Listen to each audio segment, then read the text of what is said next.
साथियों, अमेरिका की प्रसिद्ध पॉप सिंगर रिहाना ने दिल्ली की सरहद पर पिछले 72-73 दिन से चल रहे किसान आंदोलन के समर्थन में एक ट्वीट किया कि दिल्ली की सत्ता के गलियारों में जैसे भूचाल सा आ गया। विदेश मंत्रालय से लेकर क्रिकेट और फिल्म जगत के तमाम सेलिब्रिटी रिहाना के विरोध में उतार दिए गए। लेकिन रिहाना का ट्वीट केवल रिहाना तक सीमित नहीं रहा। विश्व की और भी हस्तियां किसान आंदोलन के समर्थन में उतरी। प्रसिद्ध पर्यावरण कार्यकर्ता ग्रेटा थनबर्ग ने ट्वीट किया, तो वहीं अमेरिका की नई उपराष्ट्रपति जो कि भारतीय मूल की हैं कमला हैरिस, उनकी भांजी मीना हैरिस ने भी एक ट्वीट किया। इसके अलावा मिया खालिया और अमांडा केर्नी ने भी किसान आंदोलन के समर्थन में अपनी राय व्यक्त की ट्विटर के माध्यम से। और भी बहुत सारी हस्तियों ने खुलकर अपने विचार दिए, जिसमें कि रिहाना और ग्रेटा थनबर्ग के जो ट्वीट हैं उन पर ज्यादा हो हल्ला हुआ। रिहाना कौन है? रिहाना एक बड़ी पॉप सिंगर है। उनकी पॉपुलैरिटी का इसी से अंदाजा लगाया जा सकता है कि ट्विटर पे ही, केवल ट्विटर पर उनके 10 करोड़ से अधिक फॉलोअर हैं, जबकि भारत के प्रधानमंत्री के ट्विटर पे फॉलोअर केवल 6 करोड़ हैं।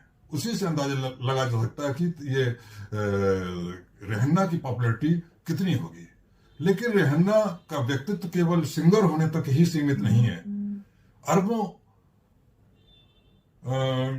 की धनराशि वो प्रत्येक वर्ष अपनी गायन से कमाती हैं, लेकिन उसमें एक बहुत बड़ा हिस्सा प्रत्येक साल गरीबों और वंचितों के कल्याण के लिए वो खर्च कर देती हैं। तमाम इस काम में लगी हुई जो संस्थाएं उनको दान दे देती हैं।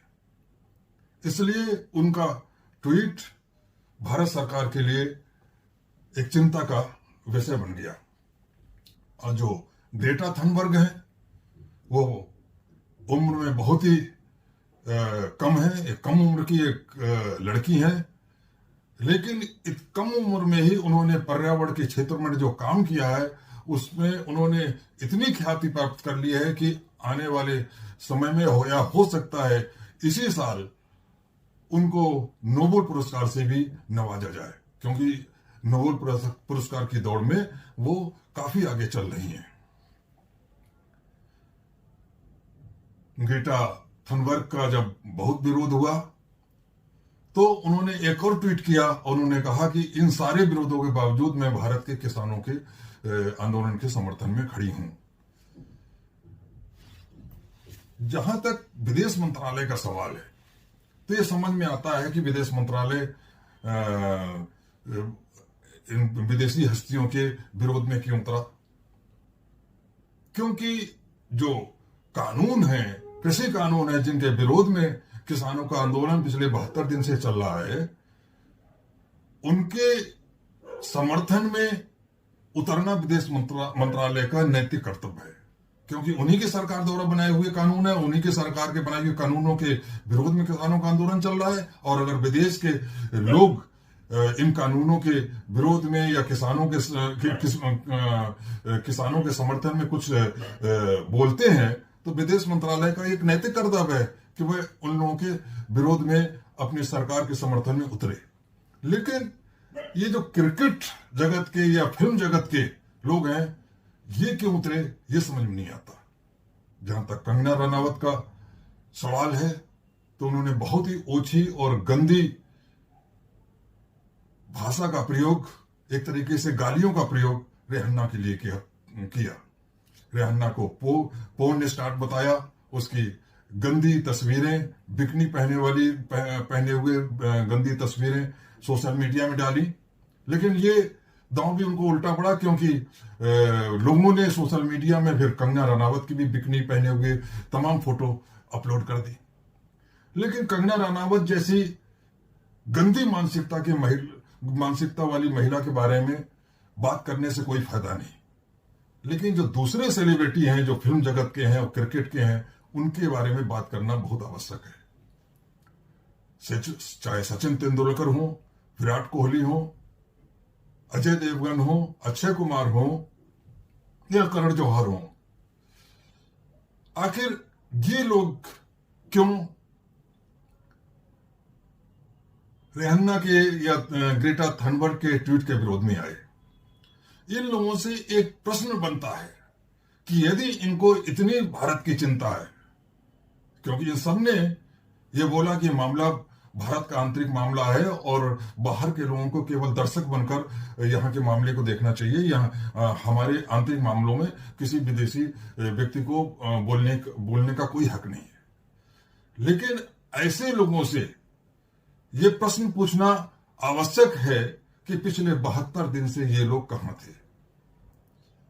अगर रिहान्ना प्रश्न पूछती है या ग्रेटा थनबर्ग प्रश्न पूछती है तो निश्चित रूप से वो बाहर के हैं, लेकिन किसान, जो भारतीय किसान दिल्ली की सरहद पर पिछले 72-73 दिन से संघर्ष कर रहे हैं अपने अधिकारों के लिए, और 1 डिग्री 2 डिग्री 3 डिग्री के टेम्परेचर में भी जब भीषण ठंड पड़ रही थी तब भी वो दिल्ली की सरहद पर बैठे रहे, 100 से अधिक लोगों की जान चली गई।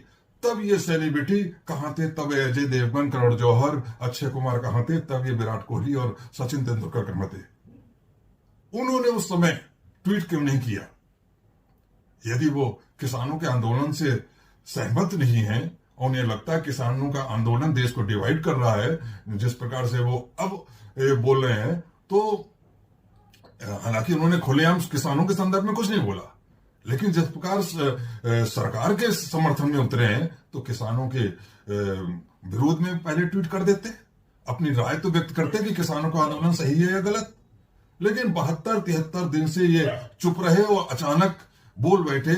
ये एक सोचने की बात है कि ऐसा क्यों हुआ। और इस प्रश्न का उत्तर भी बड़े आराम से मिल गया जब कल उनके ट्वीट की भाषा को देखा गया। तो ये पाया गया कि इन सबके जो ट्वीट की जो भाषा है उससे लगता है कि किसी एक व्यक्ति ने एक संदेश लिखकर इन सब लोगों को दे दिया और उनसे कहा कि थोड़े बहुत शब्दों का हेरफेर अपने हिसाब से कर ले और अपने ट्विटर हैंडल से इस संदेश को ट्वीट कर दे। अब ये निर्देश कहां से आया होगा? सत्ता के किस अधिकारी या मंत्री ने दिया होगा? इस पर बहुत ज्यादा दिमाग लगाने की जरूरत नहीं है, क्योंकि ये तो बड़ी आसानी से समझ में आ जाता है कि आखिर किन लोगों के निर्देश पे इन सेलिब्रिटी ने ये ट्वीट किए। प्रश्न तो ये उठता है कि सत्ता की दलाली से इन सेलिब्रिटी को क्या मिल रहा है? अरे कुछ तो शर्म करो। इतनी भीषण ठंड में किसान अपनी मांगों के लिए दिल्ली की सरहद पर संघर्ष कर रहे हैं और आप उनके हक में नहीं बोल सकते तो कम से कम चुप ही रहो। लेकिन कुछ भी हो, भारत सरकार और इन सेलिब्रिटी के विदेशी हस्तियों के विरोध में उतरने से, जो विदेशी हस्तियां किसानों के समर्थन बोली, उनके ट्वीट के विरोध में ट्वीट करने से एक प्रश्न तो अवश्य सामने आ गया कि क्या मानवाधिकारों का मामला किसी देश का आंतरिक मामला होता है? किसी देश में यदि किसी वर्ग के ऊपर अत्याचार किए जा रहे हों, उनकी मूलभूत सुविधाएं छीनी जा रही हों, तो क्या वह मामला उस देश का आंतरिक मामला रह जाता है? क्या दूसरे देशों को उस मामले में बोलने का कोई अधिकार नहीं है? क्या उनकी ये अनैतिक होगा? क्योंकि ये इस प्रश्न का उत्तर पाना बहुत आवश्यक है, वरना तो किसी भी देश में कहीं पर नस्ल के आधार पर, कहीं जात के आधार पर अत्याचार होते रहेंगे, कहीं धर्म के आधार पर अत्याचार होते रहेंगे, और दूसरा देश इसी आधार पर कि यह उस देश का आंतरिक मामला है चुपचाप बैठा रहेगा। आज हम एक वैश्विक युग में रह रहे हैं। यहाँ जो मानवाधिकार होते हैं वो वैश्विक आधार पर निर्धारित होते हैं, वो किसी देश के आंतरिक मामला नहीं होते हैं। ये जो ट्वीट है उनका मानवाधिकारों से क्यों संबंध है? ये इससे साबित होता है कि जो रिहान्ना का ट्वीट है या ग्रेटा थनबर्ग का ट्वीट है, इनमें से किसी ने भी भारत के जो कृषि कानून है जिनके विरोध में आंदोलन चल रहा है, उनकी मेरिट पर कोई टिप्पणी नहीं की। वे कृषि कानून सही है या गलत है इस पर उन्होंने कोई टिप्पणी नहीं की। उन्होंने टिप्पणी इसलिए की क्योंकि दिल्ली की सरहद पे जो किसान आंदोलन कर रहे हैं, प्रदर्शन कर रहे हैं, उनकी मूलभूत सुविधाएं भी उनसे छीनी जा रही हैं। बिजली काट दी गई है, पानी नहीं पहुंचने दिया जा रहा है, और उनके चारों ओर जिस प्रकार से आने जाने का रास्ते बंद किए जा रहे हैं, कीलें बिछाई जा रही हैं सड़कों पर, कटीले तारों के बाड़ लगाई जा रही है, 10-10, 12-12 लेयर की सीमेंटेड बैरिकेड बनाई जा रही है, जिससे उनके पास कोई मिलने भी ना जा पाए, किसी प्रकार की सुविधाएं ना पहुंच पाए। जैसे कि दिल्ली सरकार बिजली और पानी का इंतजाम कर रही थी, वो सारी सुविधाएं भी ना दे पाए। और यही नहीं, इंटरनेट तक इन इलाकों से काट दिया गया है ताकि वह एक दूसरे से बातचीत भी ना कर पाए। तो इन बातों के लिए, जो कि आज के हर नागरिक की मूलभूत आवश्यकता है, इनको जो छीना जा रहा है, इन प्रश्नों पर, इन बिंदुओं पर इन विदेशी हस्तियों ने प्रश्न उठाया है। तो और मुझे लगता है ये प्रश्न बिल्कुल मानवाधिकारों का प्रश्न है। अमेरिका के राष्ट्रपति बाइडेन ने भी अपनी राय दी है। हालांकि सरकार के साथ, भारत की सरकार के साथ उनकी नीतियों पर कोई सीधा कमेंट ना करते हुए उन्होंने केवल इतना कहा है, एक संतुलन बनाते हुए उन्होंने अपनी राय दी है नए राष्ट्रपति बाइडेन ने, कि शांतिपूर्ण प्रदर्शन किसी भी लोकतंत्र का मूलभूत आधार होते हैं, मूल आधार होते हैं।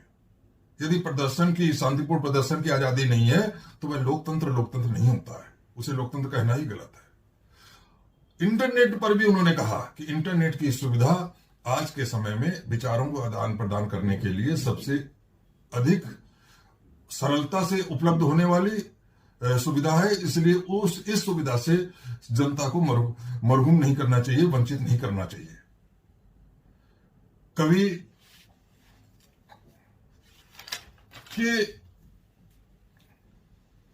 इकरा ने कहा, कवि इकरा है, और उन्होंने जिस प्रकार से विदेशी हस्तियों के विरोध किया जा रहा था भारत की सेलिब्रिटी के द्वारा, उनसे कहा जा रहा था कि यह हमारे देश का मामला है, आप लोग इसमें ना बोलें, केवल दर्शक बनकर रहें। तो उन्होंने कहा इन लोगों को जवाब देते हुए कि यदि आप लोग चाहते हो कि हम लोग भारत के किसी मामले में ना बोलें, ऐसी घटनाओं पर ना बोलें, तो अपनी सरकार से कहिए कि वह नागरिकों से उनके नागरिक अधिकार न छीने, कम से कम उनकी मूलभूत जो जरूरतें हैं उन पर कोई प्रतिबंध न लगाए, उनको तो उनको उपलब्ध कराए। तो साथियों, यहां पर एक प्रश्न उठता है कि अगर किसानों के मामले में, वो भी उनकी जो किसान जो मांग कर रहे हैं, उनकी उस मांगों की मेरिट पर कोई नहीं बोल रहा, जो उनकी सुविधाएं छीनी गई उन पर ये कमेंट आ रहे हैं, अगर उस पर भी टिप्पणी करना किसी देश का आंतरिक मामला है, तो ट्रंप जब चुनाव राष्ट्रपति का लड़ रहे थे और उनके समर्थन में प्रधानमंत्री मोदी का वहां जाना और एक कार्यक्रम वहां आयोजित करवाना, हाउडी मोदी के नाम से कार्यक्रम आयोजित करवाना, जिसमें ट्रंप को बुलाया गया और वहां पर नारा लगाया गया कि अब की बार ट्रंप सरकार, तो क्या वह अमेरिका के आंतरिक मामलों में हस्तक्षेप नहीं था? क्या प्रधानमंत्री मोदी को वहां जाना चाहिए था ऐसे कार्यक्रम में? और दूसरे, अभी जो अमेरिकी संसद में पिछले राष्ट्रपति ट्रंप के समर्थकों ने जिस प्रकार घुसकर वहां पर तोड़फोड़ की, पूरे विश्व ने उसकी आलोचना करी, भारतीय प्रधानमंत्री मोदी ने भी उसकी आलोचना करी। तो क्या यह कहा जाएगा कि भारतीय प्रधानमंत्री ने अमेरिका के आंतरिक मामलों में हस्तक्षेप किया? अभी कुछ दिन पहले जून के महीने में एक अश्वेत जॉर्ज फ्लॉयड की अमेरिकी पुलिस ने गला दबाकर, पैर से गला दबाकर हत्या कर दी थी। पूरे विश्व ने उसकी निंदा करी। अमेरिका ही नहीं, ब्रिटेन, कनाडा, न्यूजीलैंड, हर जगह उनकी न केवल वहां की जनता ने इस घटना का विरोध किया, बल्कि वहां के प्रधानमंत्री, वहां की सरकारों ने इसका विरोध किया। भारत की ओर से भी इस घटना का विरोध किया गया। तो क्या इसे अमेरिका के आंतरिक मामलों में हस्तक्षेप माना जाएगा? बड़े ऐसे मामलों में अगर हस्तक्षेप माना जाएगा तो फिर तो भारत के अखबारों को विदेशों में हो रही किसी भी घटना का उनकी मेरिट पर आलोचना करने का कोई हक नहीं है। फिर तो भारत के अखबार केवल अपने देश के बारे में लिखें, विदेशों के बारे में कुछ ना लिखें। वहां क्या हो रहा है, चाहे म्यांमार हो जहां अभी अभी सब तख्ता पलट हुआ, वहां अपनी राय ना दें क्योंकि म्यांमार का अंदरूनी मामला है, या पाकिस्तान में क्या हो रहा है, बांग्लादेश में क्या हो रहा है, या चीन में क्या हो रहा है, या उत्तरी कोरिया में क्या हो रहा है। इन सारी जगहों पर लोकतांत्रिक मूल्यों का जब भी हनन होता है तो भारत के अखबार खूब खुलकर लिखते हैं। तो वो क्या दूसरे देशों के आंतरिक मामले में हस्तक्षेप नहीं है? वे चुप हो जाए यहाँ के अखबार? ये किस प्रकार की दोहरी मानसिकता इस देश के सेलिब्रिटी अपना रहे हैं और इस देश का मीडिया अपना रहा है। सरकार की तो मजबूरी समझ में आती है, लेकिन आखिर मीडिया की मजबूरी क्या है? इस देश के जो ये हीरो अपने को कहते हैं, नायक अपने को कहते हैं, चाहे वो क्रिकेट के नायक हो, चाहे वो फिल्म जगत के नायक हो, इनको क्यों नहीं शर्म आती दोहरी मानसिकता अपनाने के लिए? साथियों, मानवाधिकार का मामला किसी देश का आंतरिक मामला नहीं होता है, क्योंकि हम वैश्विक युग में रह रहे हैं, डिजिटल युग में रह रहे हैं। हम पूरे विश्व को एक परिवार मान के चल रहे हैं। इसलिए जब भी इंसानियत का मामला आएगा, मानवता का मामला आएगा, वो किसी देश का अंदरूनी मामला नहीं रहता, वो पूरे विश्व का मामला हो जाता है। इसलिए उसमें विश्व को बोलने का पूरा अधिकार होता है। इसीलिए संयुक्त राष्ट्र संघ बनाया गया, वहां मानवाधिकार के ऊपर पूरी एक संस्था बनाई गई है। साथियों, अभी प्रश्न उठता है कि अक्सर ये कहा जा रहा है, कल से कहा जा रहा है कि सरकार ने जल्दबाजी कर दी रेहंडा के या ग्रेटा थनबर्ग के या और लोगों के ट्वीट पर टिप्पणी प्रतिक्रिया देने में। चुप रहते तो क्या है, ऐसे बहुत सारे ट्वीट होते रहते हैं। ठीक है, इनकी पॉपुलैरिटी है, लेकिन इनको सब लोग तो नहीं जानते। आम आदमी तो भारत का नहीं जानता। आखिर ये चुप रहते तो ये मामला ऐसे ही दब जाता। मुझे भी ऐसा लगता है, पहले ऐसा लगता था कि इनको बोलना नहीं चाहिए था, इनको चुप रहना चाहिए था। ये ट्वीट आते और कुछ दिनों बाद लोग इनको भूल जाते। लेकिन ऐसा नहीं है। ये भारत सरकार अगर चुप रहती, उनके लोग चुप रहते, तो निश्चित रूप से ये ट्वीट आज चर्चा का विषय नहीं बनते। इस बात को तो भली बात ही सत्ता में बैठे हुए लोग भी जानते होंगे, सरकार के सारे मंत्री भी इस बात को जानते होंगे। फिर ये इस प्रकार की प्रतिक्रिया क्यों दी? दरअसल ये भी एक रणनीति है, क्योंकि किसानों के आंदोलन को दबाने के लिए वह चर्चा का विषय न बने, उनका महत्व कम से कम रहे। पहले उन्हें पंजाब का आंदोलन बताया गया। हालांकि जो कानून मंत्री हैं, कृषि मंत्री हैं तोमर जी, वो तो आज भी लोकसभा में उसको पंजाब का ही मामला बताए। कभी पंजाब का मामला बताया जाता है, कभी हरियाणा का मामला बताया जाता है। फिर जब वो दूसरे प्रदेशों में फैल गया तो कभी खालिस्तान का मामला बताया गया कि वहां पे खालिस्तानी लोग बैठे हुए हैं। कभी अपने घुसपैठिए वहां पर भेजकर उनको बदनाम करने का प्रयास किया गया, जैसे कि 26 जनवरी को घुसपैठियों के द्वारा हिंसा करवाई गई। भाजपा के ही एक नेता दीप सिद्धू के द्वारा, उसके साथियों के द्वारा लाल किले में प्रवेश करके वहां भारतीय तिरंगे का अपमान किया गया।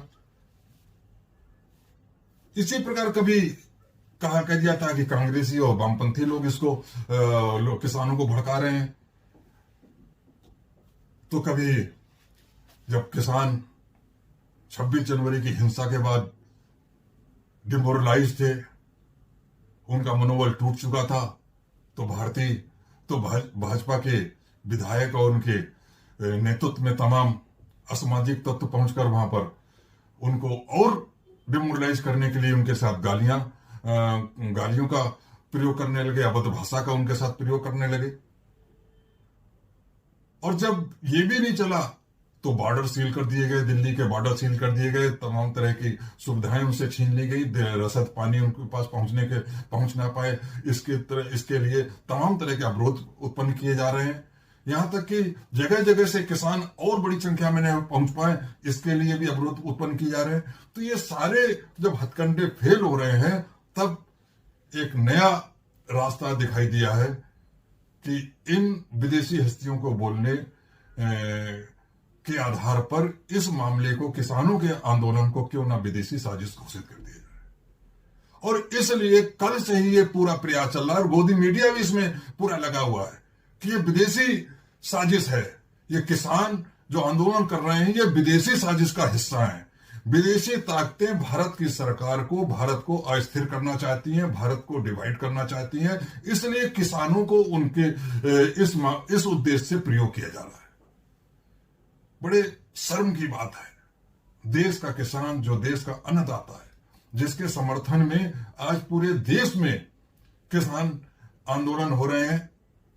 ये बात सही है कि आंदोलन स्तर पे मोस्टली जो है पंजाब और हरियाणा और पश्चिमी उत्तर प्रदेश के लोग वहां पहुंच रहे हैं, राजस्थान के लोग पहुंच रहे हैं, क्योंकि ये प्रदेश वहां उत्तर दिल्ली से लगे हुए हैं।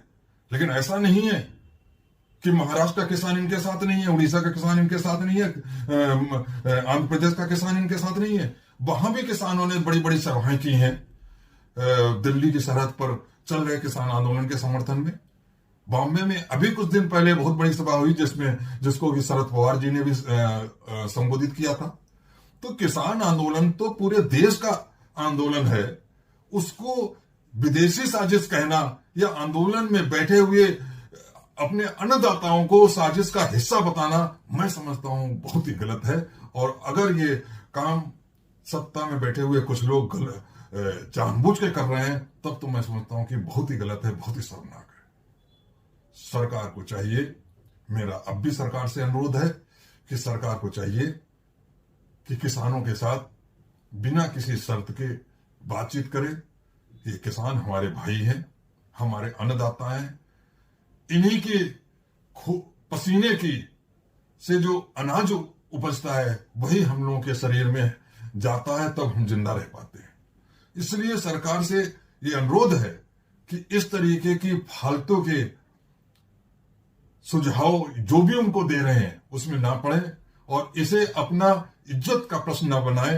किसान नेताओं से बातचीत करें, यदि वो बातचीत करेंगे, खुले दिल से बातचीत करेंगे, जैसा कि प्रधानमंत्री बोले हैं कि हमें किसान नेताओं से एक फोन कॉल की दूरी पर हो, तो अपना फोन नंबर दें। और किसान नेता इंतजार कर रहे हैं उनके फोन नंबर का, अपना फोन नंबर दें, उनसे बातचीत करें, बिना किसी शर्त के बातचीत करें। निश्चित रूप से अगर यदि वो खुले दिल से बिना शर्त बातचीत करेंगे, जिसमें ये भी शामिल हो कि अगर जरूरत होगी तो हम ये बिल भी, ये कानून भी वापस ले लेंगे, इस तरह से बिना किसी पूर्वाग्रह के बातचीत करें, तो निश्चित रूप से इस समस्या का समाधान निकल सकता है। वरना भारतीय लोकतंत्र के लिए यह शर्मनाक होगा।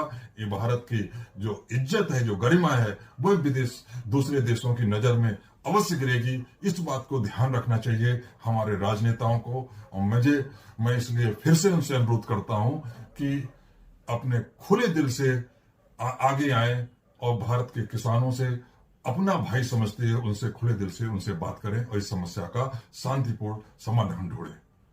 नमस्कार, जय भारत, जय